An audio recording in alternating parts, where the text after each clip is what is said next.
नमस्कार विद्यार्थी मित्रांनो, द विनर अकॅडमी मध्ये तुमचं स्वागत आहे. मी ओम राठोड. विद्यार्थी मित्रांनो, आज आपण पाहणार आहोत मुंबई लोहमार्ग चालक 2021 ला आलेला प्रश्न, जो की भागीदारी या टॉपिकवर आलेला आहे. चला तर पाहू हा प्रश्न. सीमा आणि विजय यांनी अनुक्रमे 2000 आणि 2800 रुपये भांडवल घालून एक व्यवसाय चालू केला. त्यांना 3500 रुपये फायदा झाला, तर त्यांनी तो कसा वाटून घ्यायला पाहिजे, असा हा प्रश्न आहे. तर अगदी सोपा आहे. भांडवलाचं गुणोत्तर आहे त्यांचं 21,000 आणि 2100 आणि 2800. तर त्याच्यावरून आपण नफ्याचं गुणोत्तर काढू शकतो. 20 कॅन्सल करू, 7×21 7×4 28. विद्यार्थी मित्रांनो, त्यांचं नफ्याचं गुणोत्तर आलं 3/4. आता 3 आणि 4 एकूण गुणोत्तराची जर बेरीज केली तर ते येते 7.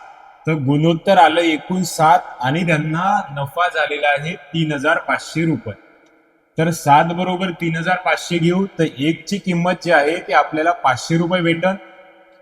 जर 1 ची 500 असेल तर 3 म्हणजेच आपल्याला 1,500 रुपये मिळेल आणि 4 म्हणजेच आपल्याला 2,000 रुपये मिळेल.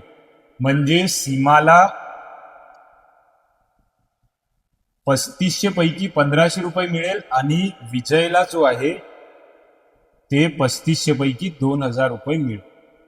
ठीक आहे. तर अशाच प्रकारच्या व्हिडिओसाठी तुम्ही आपल्या टेलिग्राम चॅनलला जॉईन व्हा, इंस्टाग्रामला फॉलो करा आणि आपल्या युट्यूब चॅनलला सबस्क्राईब करा. थँक्यू.